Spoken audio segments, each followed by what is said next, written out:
Live. I am Jan. And I'm Monika. And here we are again. Woohoo! So tell me what happened on the tennis court today. So today I was playing tennis and I realized that there was a voice inside my head every time I made a really bad shot. Okay. And it was like, come on, Monika. And it was this harsh, intense, like you're failing, you're letting people down, you're a bad tennis player, you should get off the court right now, run for your lives voice. Okay. And I know that voice. Mm-hmm. That's a very familiar voice. When I was a little girl, that was the voice of my father. He would say, come on, Monika. When I was running, when I was on the sailing team, whatever it was like that harsh voice. And it was like he used that tone to motivate and inspire me. And not surprising, wasn't super motivating, wasn't super inspiring. Right. And so I noticed that voice inside of my head. Mm-hmm. So if you don't know what the voices inside of your head are, then the voice that's saying, I'm not sure what she's talking about, or I'm not sure why she's talking to me about these voices in my head, that's the voice in your head right now. So I realized that negative voice was not a nice voice and wasn't friendly and wasn't making me going to be better at playing tennis in that moment. So I elicited a nicer voice inside of me. Yeah, wait, can we pause for a second? Yeah. Because I want to hear what you did and how you navigated it. But I think we should talk about voices in our head a little bit with people so that they have some context. Great. So I think that you already did a really great job of setting it up. Like we have a voice in our head. You have a voice in your head. You have a voice in your head. And that voice is saying, oh, look at that blue shirt Jan is wearing. Or look how pretty Monika looks today. I hope that's the voice in your head. And what they are talking about makes perfect sense. Or what they're talking about is wacky. And why should I even be listening to them? So we have a voice in our head that is kind of like a narrator, a play-by-play person in sports events that's just commenting on everything that's going on. Can you do your funny story about the voice in your head? Which one? The one like, I want to eat this and I want to do that. Well, yeah, I mean, that's the next thing. It's like, not only do we have, which one? I've got so many very funny stories. Not only do we have one voice in our head, but we actually have multiple voices in our head. We have like an entertainment committee inside of our head trying to get our attention at all times. And sometimes they have conversations. It will be like, what am I going to have for lunch today? Well, I'm going to eat a salad because I'm really focused on exercising and eating healthy. And then another voice goes, yeah, but if you eat a salad, then you're going to be hungry like in 2 hours or in an hour. And you ate a salad yesterday. You've got some leftover Chinese food. You should do that. Yeah, but I don't want to eat the leftover Chinese food because then I'm going to be really tired the rest of the day. And I don't want to do that. Well, then the food's going to go bad and you just waste stuff all the time. And it's like they just go back and forth and back and forth. And if we saw someone on the street having this conversation out loud, we would think they're a little nutty. Ooh, yeah. But that's what's going on inside of our heads, all of our heads. So you have voices in your head, and that's a huge awareness. And I remember, like, before I did all sorts of like the masters in spiritual psychology and a lot of the transformational work that we did, I saw a bumper sticker and it said, "You are not your thoughts." And that was like, huh? And it was wild. It was like a groundbreaking aha moment. It really was, like, because we think that we are the voice. We think that we are our thoughts. And so often people think because they have a thought, they need to act on it. That's right. Or they need to tell someone about their thoughts, even if someone didn't ask for their thoughts at all. Yeah.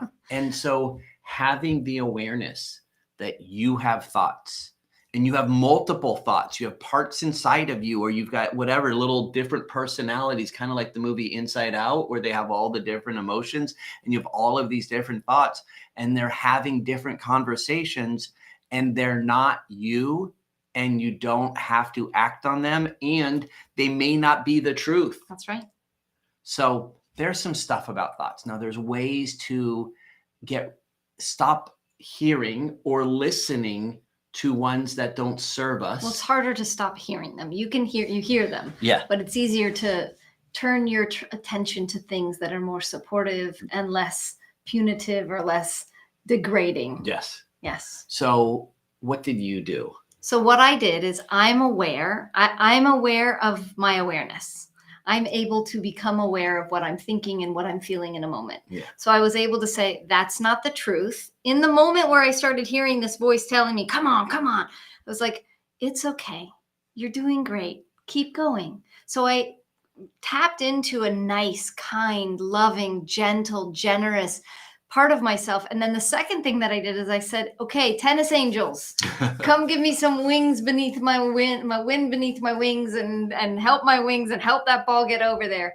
And it definitely helped. It changed my experience of the game. It allowed me to have a little bit more fun. It allowed me to not just be angry, trying to hit the ball, because I'm going to probably not have as good of a shot if I'm hitting the ball angry. Okay.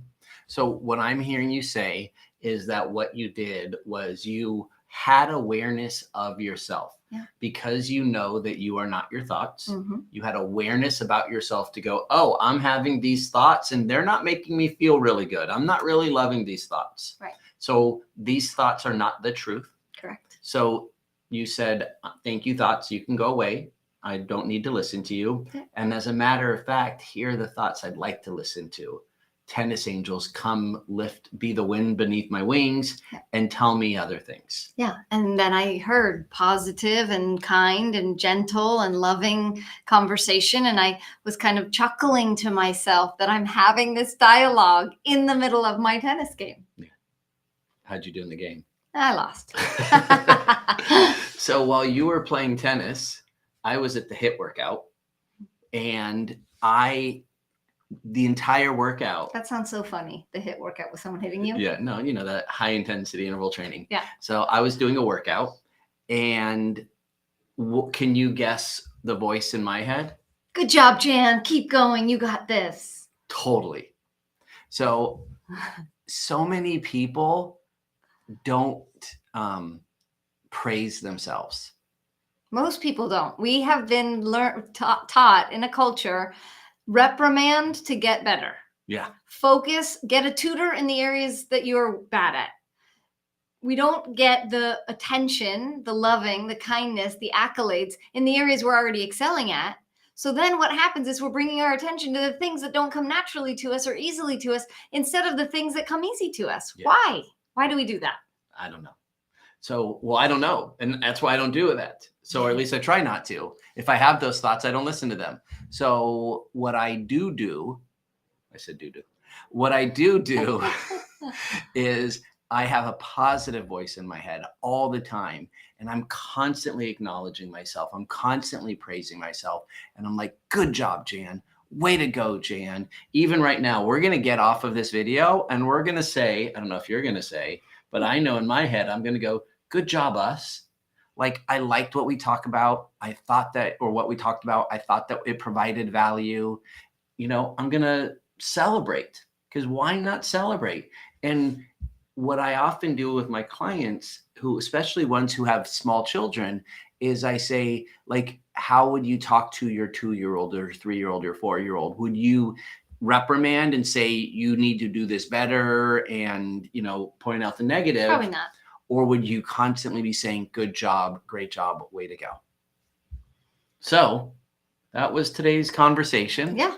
About the voices in your head, and that you have them, and how to choose what to listen to, how to choose to turn on one that is more self-supportive. And there's also other tools that we teach regarding the voices in your head, like, you know, the fact that you mentioned, you know, that voice and it's your father. So, you know, it's a little bit deeper in a different conversation, but there's healing work regarding that voice and where it came from and how they are trying to serve you and forgiving the people who maybe didn't speak so nicely. But that'll be a conversation on another Rich Relationship Live. We are here coming to you as often as we can. We're trying to do it every day for right now as we're launching our channel, and we built this new beautiful studio, and we're just going to be talking about things spiritual psychology. We're talking about how to create a rich relationship to your partner, to others, to your life, to yourself. And anything else that I missed that I should be mentioning right now? Well, yeah, at the beginning of June, we actually have the Rich Relationship program coming. And over the next couple of weeks, you're going to start hearing about the Rich Relationship Masterclass. So stay tuned for that, and stay tuned for more conversations from Monika and Jan. Okay. Bye, everybody. And if you have thoughts, questions, comments, even if you're not watching it live, if you're watching a replay of this, either on YouTube or Facebook or wherever you're seeing this, then feel free to add some comments about the voices in your head or your thoughts or a lesson learned or how this supported you. We'd love to hear from you. And subscribe to make sure that you get more of the conversations that we're having. Okay. Bye.